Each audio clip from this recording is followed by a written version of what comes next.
So before we jump into the cross-tabulation, exploring the cross-tabulation with a real-world data set, let's also look into the benefits of cross-tabulation. As a statistical analysis method that allows categorical evaluation across a data set, cross-tabulation can help to uncover variables or multiple variables that affect a specific result or can aid in improving a specific outcome.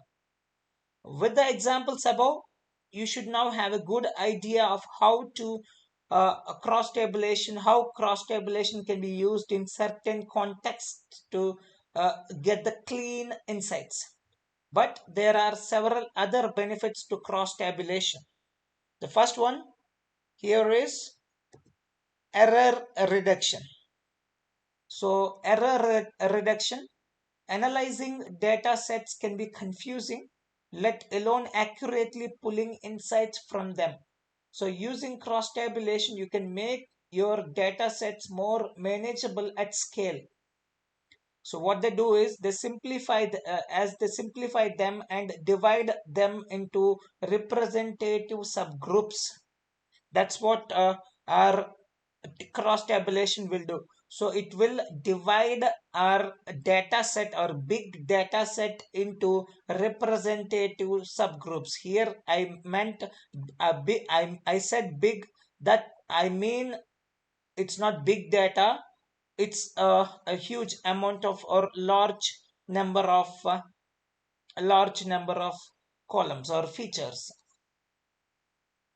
Okay, and the second one is more insights.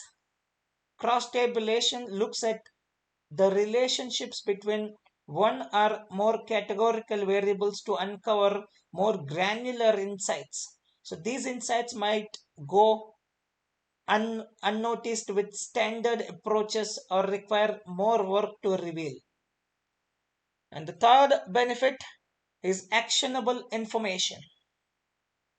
As cross-tabulation simplifies data sets and allows you to quickly compare the relationships between them, you can uncover insights faster and apply new strategies as necessary. So these are the main benefits of cross-tabulation, but as a statistical analysis method, it can be applied to wide range of research areas and disciplines to help you get more from your data. So now it's time to jump into the exploration of cross-tabulation with the real-world data sets.